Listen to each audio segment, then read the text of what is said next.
Olá, pessoal. Muito boa noite a todos vocês. Sejam bem-vindos a mais um programa Clinicando e Raciocinando.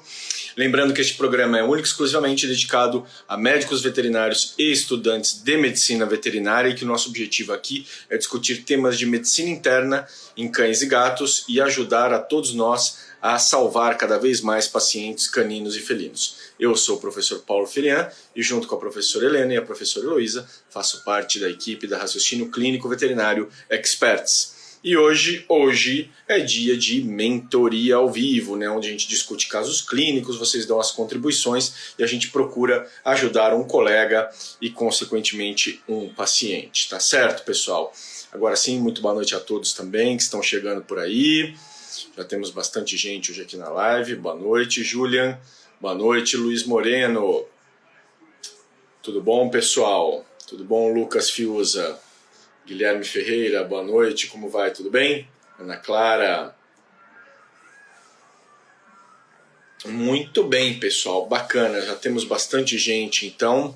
E eu vou chamar a nossa aluna hoje que vai contribuir com o caso clínico, que vai nos ajudar aqui e nós vamos tentar ajudá-la também. Gabriela, estás por aí? Dê um alô para que eu possa convidá-la. Boa noite, William. Antes de mais nada, eu gostaria de lembrar a todos vocês, tá? Muito importante isso, tá? Enquanto a Gabriela dá um salve aí pra gente, que estas lives que nós estamos fazendo essa semana, hoje, na semana que vem, etc., é um esquenta para o nosso grande evento, a Maratona de Clínica de Cães e Gatos, tá? Que vai acontecer no dia 31 de maio, 2 e 4 de junho. Para se inscrever é totalmente gratuito o evento, tá? Para se inscrever, você pode ir no link da bio lá no nosso Instagram, tá? E nas lives que forem no YouTube, vai ficar o link também na descrição do YouTube, tá? Mas não perde não, é muito bacana, tá? São aulas muito, assim, planejadas, selecionadas para vocês, montadas com todo carinho, com toda dedicação, totalmente gratuito, então não deixa de participar, vai lá no link da bio, se inscreve e vamos junto participar dessa maratona aí para falar de clínica de cães e gatos, que é o que a gente gosta, é o que a gente quer, né, pessoal? Olá, Gabriela, boa noite, tudo bom? Tudo bem? Tudo Tudo certo. bem, Também. De onde mesmo, Gabriela? Qual cidade? Do interior de São Paulo, né? Isso, Araraquara. Araraquara, muito bem. Araraquara que é a cidade do Aldo também, não é? É, Cidade da laranja? Isso, a própria. Uma vez eu fui em Araraquara, a gente sente o cheiro da laranja quilômetros antes de chegar na cidade. Não sei se ainda é assim. Faz muitos anos que eu fui, né? Mas então, a gente que é antes. daqui, a gente não sente tanto assim, não. Mas o pessoal de fora sente mais. Tá ótimo, tá certo. Muito bem, pessoal. Eu já até bati um papo anteriormente com a Gabriela sobre esse caso dela. É um caso bastante interessante. E, Gabriela, eu gostaria que você contasse para o pessoal, então, o que está acontecendo, quem que é sua paciente, idade, raça, evolução do quadro, exames, tudo. Então, fui chamada porque é uma cachorrinha, SRD, tem aí em torno de 8 anos, os tutores não sabiam me dizer exatamente. E é fêmea, né, não castrada, não recebeu vacinação, nem sei se quando filhote, vermifugação também não, é um pessoal bem simples assim, né? E aí recebi na sexta passada o contato, ela fez o contato comigo porque a pata da cachorra estava muito inchada. Então aí fui lá, a domicílio, né? Então tem ali suas limitações. Muitas limitações, né? Exatamente. Por isso também. Exatamente. Ainda estava assim, já à noite, era um lugar bem simples, não tinha muito nem onde colocar o animal, assim, foi bem difícil até por conta disso. Mas chegando lá, realmente, um membro torácico direito estava bem edematado, bastante. A cachorra ali com uma dificuldade de andar, né, obviamente. Mancava, mas ainda até que apoiava bem pouquinho ali o membro. Só que o que eu estranhei é que também a hora que eu notei, a região ali dorsal, próximo a pescoço, tronco mesmo, tava tudo aumentado e algumas partes com nódulo, parecia que nódulo mesmo, assim, tava bem duro. Né? Do lado direito tinha até uma, que era bem uma bola, dava para ver certinho ali no formato, bem duro. E também no membro direito, mais proximal, também eu sentia, ao palpar, eu sentia que estava mais endurecido do que a parte distal, né?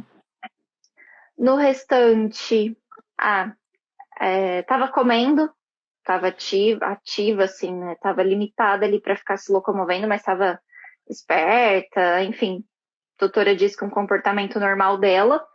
Uma coisa que também me chamou a atenção, mas que não sei se tinha relação com o caso, é que eles me falaram que ela sempre tinha diarreia, que era normal dela. Diarreia, que eles notaram que quando entraram com uma ração um pouco melhor, eles notaram que melhorou, mas aí eles não tinham condição de bancar uma ração melhor, voltaram para a ração anterior e a diarreia voltou e sempre foi assim. Então Entendi. isso também foi uma coisa que eu fiquei, né, meio... E aí, que mais? Deixa eu lembrar. Também notei, quando eu comecei a investigar ali, né, encontrei um foco de lesão, o que na hora me fez suspeitar ali, de repente, de uma picada, algo do tipo. Mas, ainda assim, tava esquisito.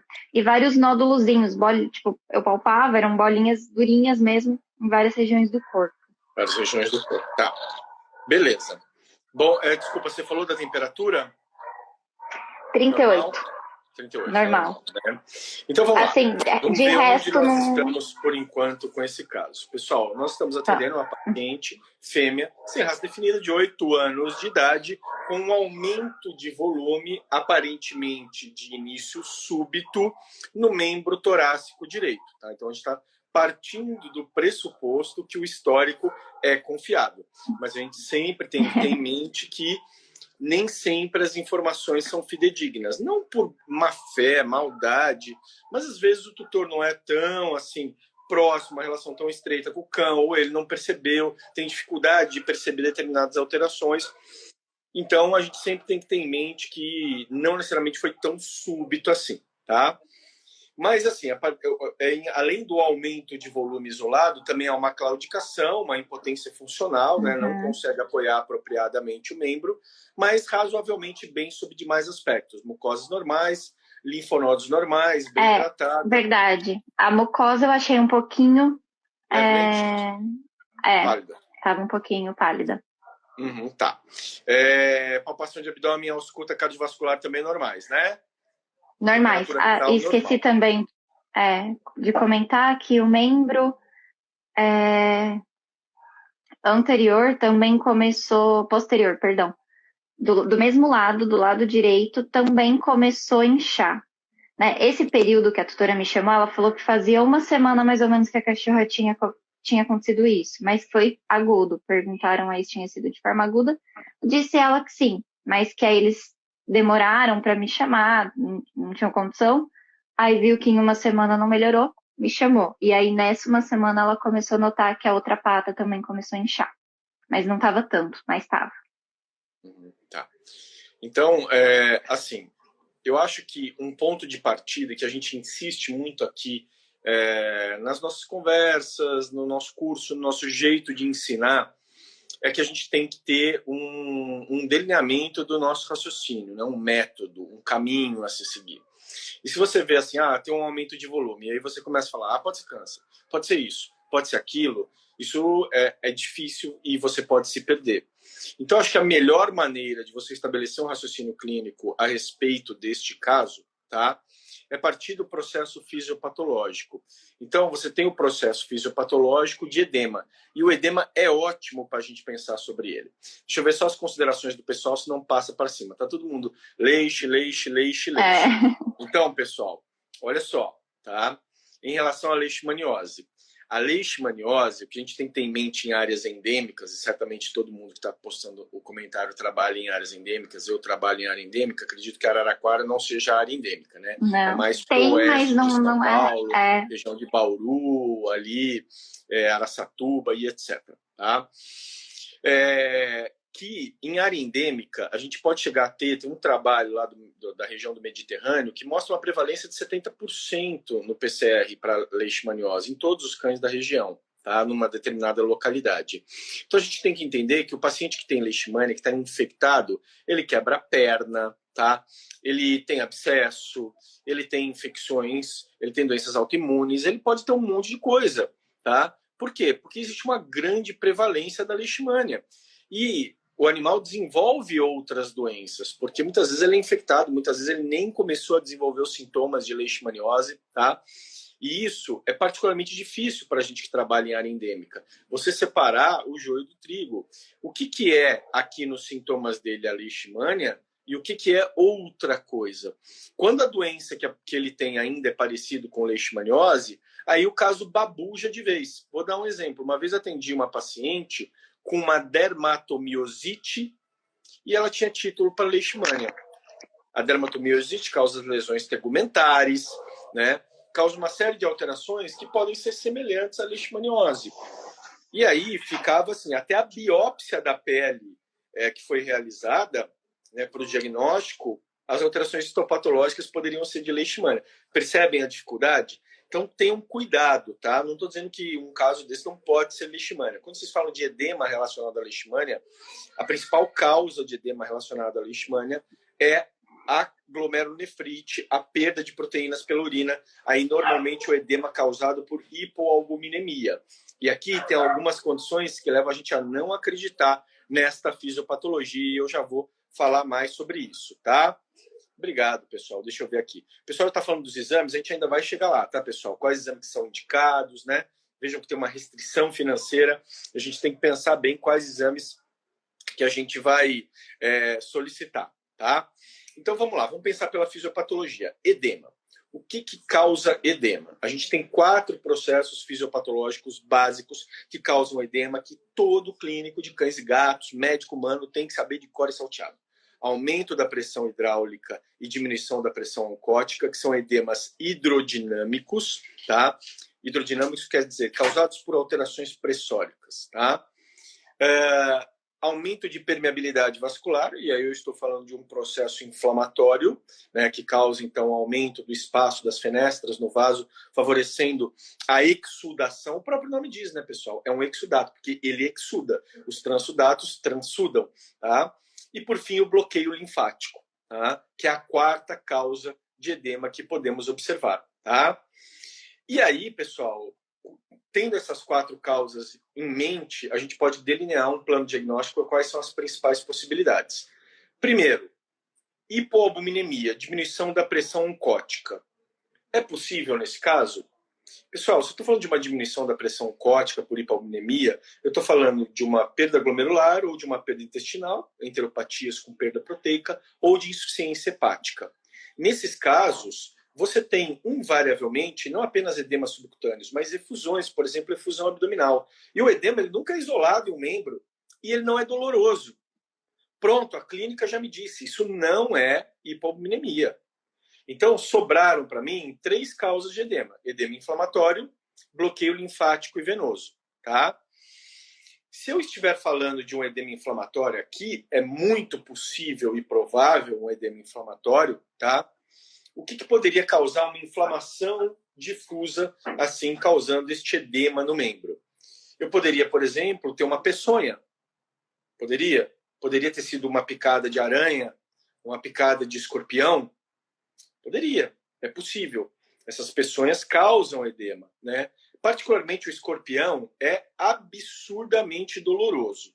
Você provavelmente, Gabriela, teria visto na clínica do animal. Não.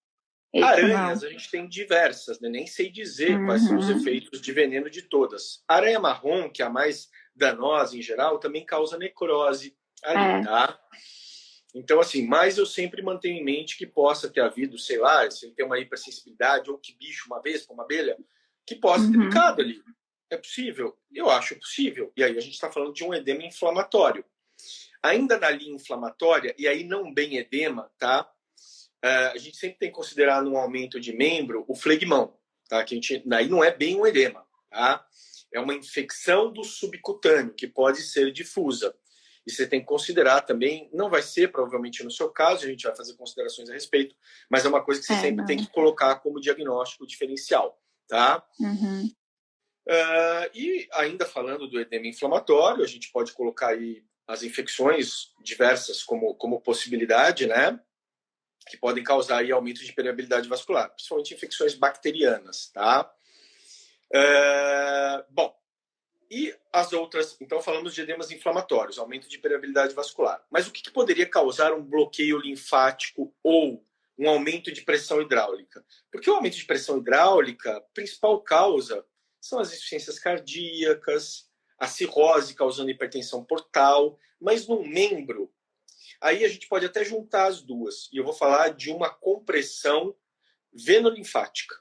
Se você tiver uma neoplasia proximal no membro, nesta região, ela bloqueia a drenagem linfática e bloqueia o retorno venoso também. Aí a gente está falando das duas coisas ao mesmo tempo, tá? E normalmente edemas isolados em membro, tá? Membro pélvico ou membro torácico, neoplasias proximais têm que ser investigadas. E poderia ser agudo? Poderia, viu, Gabriela? Pode ser assim, uma evolução muito rápida. Por exemplo, vocês já ouviram falar da síndrome do cão cabeção, né? Que na verdade chama-se síndrome caval, né? Síndrome do cão cabeção fui eu que inventei. Porque você tem um bloqueio da veia cava cranial, né? A veia cava anterior, do ser humano, veia cava cranial, e o cão, cresce a cabeça. E um dia, acho que até a professora Luiz acompanhou esse caso comigo, lá em Santa Catarina, chegou um cachorro que estava na recepção lá, com a cabeça gigantesca. Eu olhei pela janelinha lá, olhei na recepção, falei, puxa, eu vou atender uma síndrome caval. É síndrome do cão cabeção. E aí, quando eu entrei para atender ele, fazendo o exame clínico, eu notei que, parecido com o seu, de um lado do pescoço, ele tinha uma região mais firme, mais irregular. E aí eu botei o ultrassom e essa região tinha líquido dentro. Era um abscesso aqui que bloqueou todo o retorno linfático e venoso e a cabeça dele ficou gigantesca, né? E aí eu lancetei, o abscesso vazou, 2, 3 dias depois ele já estava com a cabeça normal. Então, mas são semelhantes os processos. Então eu colocaria essas possibilidades. Um edema inflamatório difuso, tá? Seja uma peçonha, ou uma infecção, ou um bloqueio venolinfático proximal por um processo neoplásico ou um abscesso, como, né, eu até já havia comentado com você. Esse aumento de volume que ele tem proximal, que você me mandou na foto, pode ser um processo neoplásico e pode ser realmente um processo inflamatório agressivo aqui, que está bloqueando também toda a região. Tá? Então, eu consideraria essas hipóteses. E aí, já complementando o que o pessoal perguntou e etc., o hemograma não deu leucocitose. E é difícil um abscesso, um flegmão e etc. cursarem sem leucocitose. Então, a neoplasia vai ganhando corpo, né? vai ultrapassando os outros nas possibilidades diagnósticas, tá? A Adriana falou em trombo. Gostei da sua colocação, tá, Adriana? O trombo é uma coisa que a gente raramente lembra, né, como diagnóstico, porque não é uma coisa muito comum na nossa rotina, tá? Mas o trombo, especialmente, ele tem uma evolução bem aguda e causa uma dor insuportável. E normalmente, né, se for um trombo arterial, ele vem acompanhado ali de normalmente alterações, né, de membro frio, falta de pulso e etc. Mas eu gostei da sua lembrança, porque é uma coisa que eu já atendi casos assim de trombo em membro pélvico, principalmente em membro pélvico, né, da região de trifurcação de aorta. E a gente pode, né, causar algum inchaço ali na região, mas assim, a dor é estupenda nos casos de trombo, sabe? Estupenda, uma coisa assim grotesca, o paciente grita. Trombos venosos, aí a gente poderia também estar falando de um trombo venoso, né? Porque a gente pode ter trombo arterial e trombo venoso. O trombo venoso, Aí, ó, Adriana, já seria uma coisa mais plausível aí, sabe? Mas é difícil a gente ver na rotina. E esse aumento de volume irregular não teria muita relação. Mas teu raciocínio foi muito bacana. E é uma consideração importante também que você fez, que contribuiu aí. Achei bem legal. Tá? Muito bem. E aí, Gabriela, o que a gente vai fazer, hein, para fazer o diagnóstico definitivo? Tem pouco recurso, tem que escolher exame, Então, pessoal. exatamente. Eu vou ter que escolher um. E aí? E olhe lá, dependendo, talvez, do valor, ainda assim não. Para situar, pessoal, que a gente não consegue mostrar foto aqui, mas proximal É, tem um aumento de volume que é firme e mais irregular, que parece ser uma formação, uma lesão expansiva. Então, acho assim, se tiver escolher um exame, faz uma cito dessa massa. Né? é, Uma cito dessa massa. E aí, pessoal, é um caso que a gente tem que entender as condições também socioeconômicas e do paciente. Se de toda sorte você não conseguir fazer exame nenhum, vai pela clínica, ataca aí de corticoide e antibiótico é. e torce pelo melhor, né? Então, Porque assim, foi, mesmo que haja um inclusive. diagnóstico, por exemplo, uma malignidade, a gente sabe que vão vir outras necessidades de tratamento, cirurgia, biópsia, químio, Então, e aí? Sem chance, né? hum, é, A infelizmente.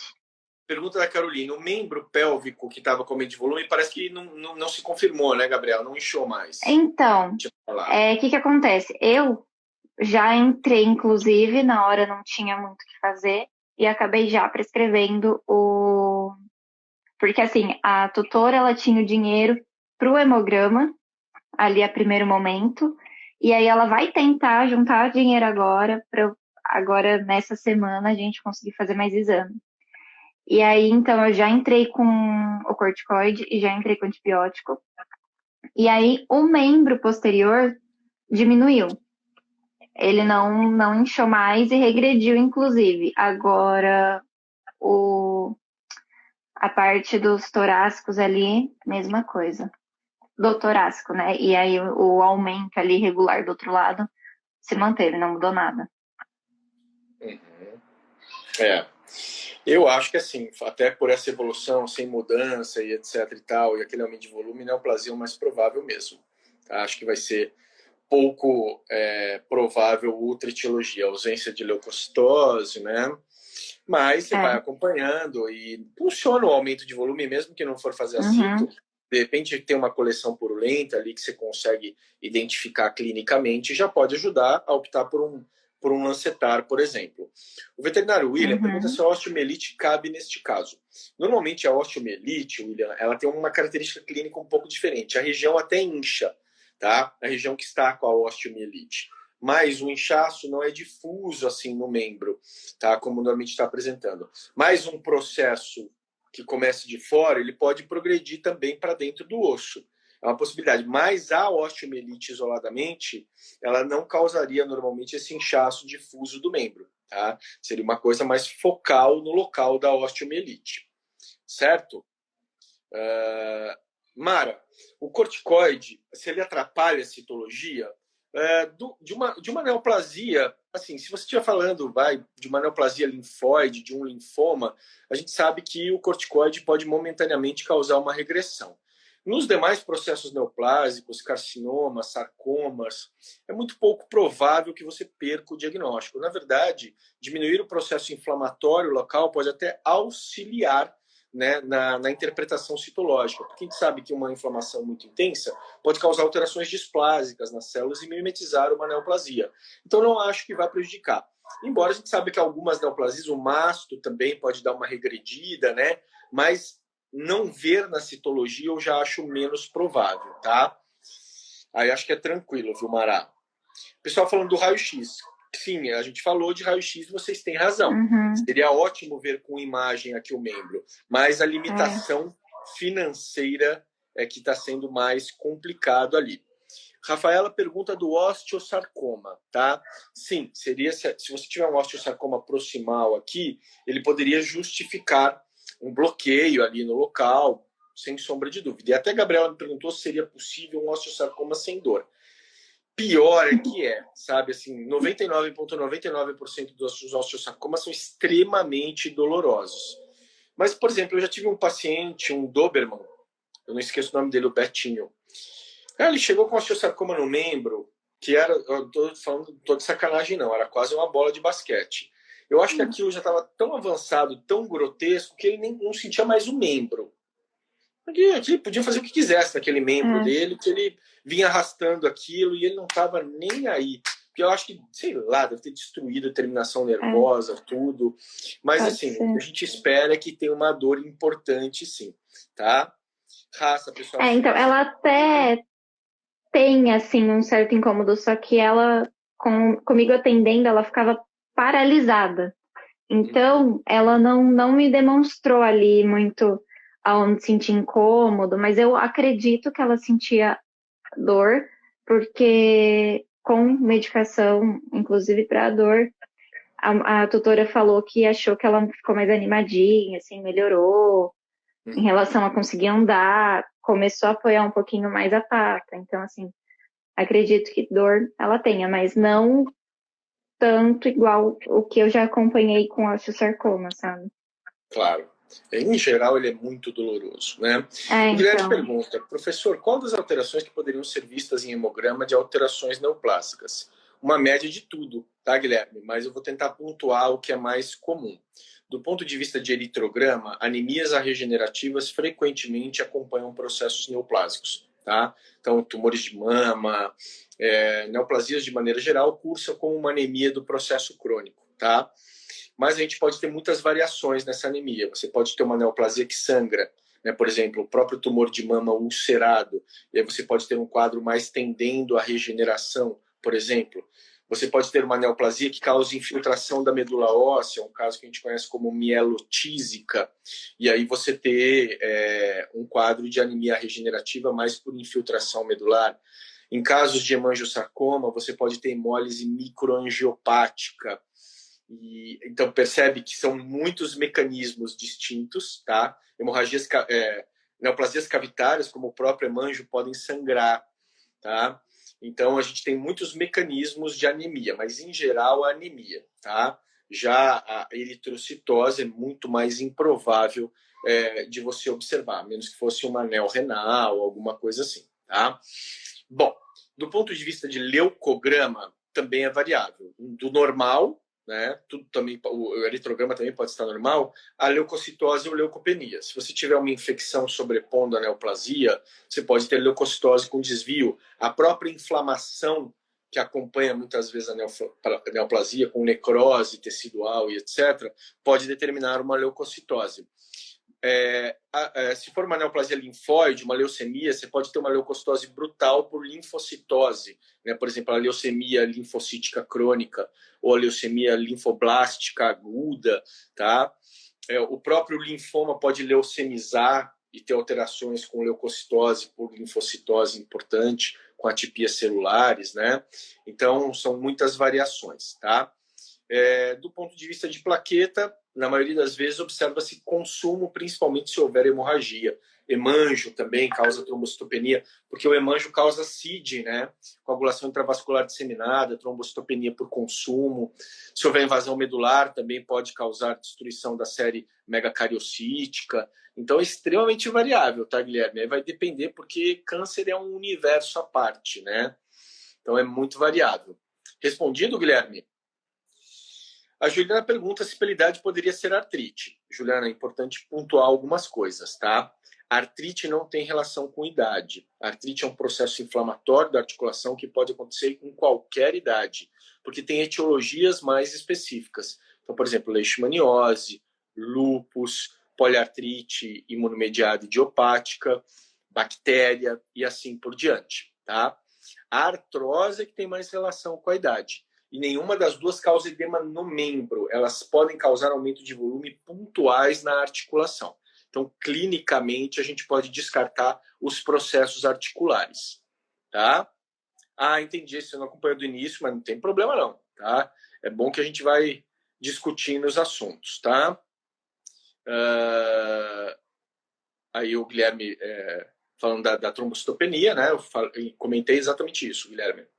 Bom, e enfim, a gente tem essas possibilidades aí. E agora a gente, bom, acho que o resumo da ópera aí, Gabriela, é que a citologia talvez seja o exame mais informativo se a gente for, né, falar de custos e de retenção de. Mas supondo que a gente esteja no mundo perfeito, que a gente tem todos os recursos. Né? Vamos supor, né, que é um paciente riquíssimo e vamos fazer o que a gente quer. Beleza. O que eu ia fazer? Exames de imagem imediatamente, ia passar ultrassom na massa, em toda a região. Eu ia fazer um rádio de tórax, né, para ver principalmente a região mais proximal aqui, mediastínica. Eu ia fazer a citologia aspirativa, tá? E possivelmente, não chegando a uma conclusão, faria uma biópsia, um exame histopatológico, tá? E aí eu estou falando, inclusive, das outras formações que você viu pelo corpo dela, tá? Entendeu? Com e, pessoal, certeza. Agora, uma coisa importante que se diga, tá? Às vezes a gente não faz diagnóstico. Pois é. E eu acho que a professora Heloísa acompanhou esse caso. Teve um dos casos mais loucos que eu já tive na minha vida, tá? Que foi um edema de membro, que era o caso da Melissa, uma São Bernardo, que foi lá em Santa Catarina, e ela chegou com a queixa de não tô querendo te desanimar não, tá, Gabriela? Mas, chegou com a queixa de edema de membro. Igual o seu caso, só não tinha essa formação proximal. Era um edema. Doloroso, ela tirava a pata, chorava. Bom, peçonha, né? Ficava num lugar lá que tinha gramado, tudo mais, planta. Peçonha, né? Internamos ela e começamos a tratar e etc e tal. E aí, o edema dela começou a ceder no membro. Beleza, sucesso, né? Apareceu no outro. Sumiu desse e apareceu nesse. Com a mesma intensidade, com a mesma dor, tudo igual, tal. E a gente tratando, internadona, assim, acompanhando, excedeu o edema. Bom, agora acabou a história, foi pro pélvico. Para um pélvico. Igualzinho. Dor, edema, blá, blá, blá. Cedeu. Foi pro outro. Migrou nos 4 membros. Um de cada vez. Não chegou nem a ficar 2 juntos edemaciados. Ela foi migrando este edema, um em cada membro, um edema doloroso, inflamatório, não tinha nenhuma alteração, as citologias não davam nada. Em determinado momento, ela teve uma síndrome hemolítica, que eu tratei com corticoide. Aí ela começou a vomitar, eu passei ultrassom, tinha líquido livre, ela rompeu uma úlcera gástrica, provavelmente pela dose alta de corticoide que eu dei. E aí operou, tiramos aquele buraco da úlcera, se recuperou, teve alta, foi embora. Nunca descobri o porquê do edema migratório que ela teve. Nunca vi nada igual. E quanto tempo? De um membro para o outro? Semanas. Então, tem esses quadros que são malucos, que a gente não tem. É que às vezes na veterinária também, pessoal, a gente não tem elementos de diagnóstico, né? Guilherme, pior que ela morreu depois. Aí, como a Melissa não gostava de coisas fáceis, ela morreu, ela chegou morta, na verdade, no hospital. Ela teve uma pleurite bacteriana espontânea. Na necrópsia, estava cheio de pus na cavidade torácica e não tinha ruptura de nada e etc. Então, uma bactéria que migrou para o espaço pleural. Então, assim, às vezes realmente a gente não tem o recurso para fazer o diagnóstico, mesmo que a gente saiba os caminhos, tá? Então a gente vai tratando, que no caso da Melissa, eu fui tratando, o que eu vi eu ia tratando. E olha lá, olha lá, a Anitta. Ô, Anitta, a Anitta é interna lá de Santa Catarina, tá vendo? Para não me deixar mentir aqui, acho que a Anitta era interna na época e lembra da Melissa, tá? E foi um caso muito interessante. O importante é que ela teve alta e ficou bem, né, desse quadro. A gente vai acompanhando e cercando por todos os lados. Mas a gente nunca pode perder de vista que às vezes a gente não consegue um diagnóstico definitivo e nem por isso a gente não vai ajudar o paciente. Sim, a gente só morre de curiosidade. Não, morre, né? Eu morro. Nossa, daí eu particularmente fico louco. Eu fico louco, né? Mas, assim, a gente também tem que lembrar que não é o seu caso, mas a gente nunca pode ultrapassar o limite de obsessão diagnóstica em relação ao benefício para o paciente. Sim. Né? Princípio da medicina, não maleficência. Né? Então, muito exame pode causar problema. E causa mesmo, tá? Então, é isso aí. Eu acho que o pensamento aí, a fisiopatologia do edema, estabelecemos diagnósticos diferenciais, sabemos os caminhos. Embora não tenhamos todos os recursos, eu tenho certeza que se tiver, você vai fechar um diagnóstico. Às vezes, até com o mínimo recurso, você vai fechar. E aí você volta para contar pra gente. Vamos torcer, com certeza. Satisfeita, Gabriela? Com certeza, bastante. Muito obrigada aí, professor. Nós é que agradecemos pela contribuição. E vocês, pessoal, querem perguntar mais alguma coisa? Ó, o Guilherme dizendo que já bancou o exame do bolso dele para fechar o diagnóstico. Então, esse eu acho que se bobear vai ser o caminhar que eu vou acabar indo, porque boa parte já fiz, medicação eu já fiz, gente, muito simples mesmo, aí a gente fica mal até, né? Às vezes, né, é bacana até fazer isso. A gente pode ajudar, né, pessoas que estão dispostas. Eu acho bem bacana, bem válido. Não é? Com certeza. Então, tá joia. Então, pessoal, se não há mais dúvidas, deixa eu ver, tem só o delay aqui, deixa eu ver se vai chegar mais alguma dúvida. Alguém quer perguntar alguma coisa sobre edema, efusão? Fiquem à vontade, pessoal. Então, enquanto a gente vai esperando aí o delay e as perguntas, eu vou novamente reforçar, pessoal, a nossa... a Ana perguntando o que foi prescrito. Foi prescrito corticoide e antibiótico. Qual antibiótico, Gabriela? Na hora eu tinha Gemox para fazer, então aí eu mantive a Amox mesmo. Amoxicilina. Beleza, aminopenicilina, tem um bom espectro, tá ótimo. Então, pessoal, frisar aqui, lembrar que dia 31 de maio, 2 e 4 de junho, temos a nossa Semana da Clínica Veterinária, é o nosso grande evento, a nossa grande semana, com as 3 aulas que são preparadas com todo afinco, com todo carinho, né, com todo cuidado para vocês. É inteiramente gratuito, não deixem de se inscrever. Nosso link da bio no Instagram, tá? E nas lives, né? Na segunda-feira que for no YouTube, vai ter na descrição das lives, tá? Joia, pessoal? Estou esperando vocês lá na nossa Semana da Clínica Médica, tá? E é isso aí, né? Novamente agradecer a Gabriela aqui pela presença, pela ajuda, pelo auxílio. Agradecer a todos vocês, obrigado pelos elogios, obrigado pela contribuição. E segunda-feira eu estou de volta com mais um programa Clinicando e Raciocinando. Tá joia? Beijo a todos, pessoal. Tchau, boa noite. Tchau, Gabriela. Obrigado. Tchau, obrigada.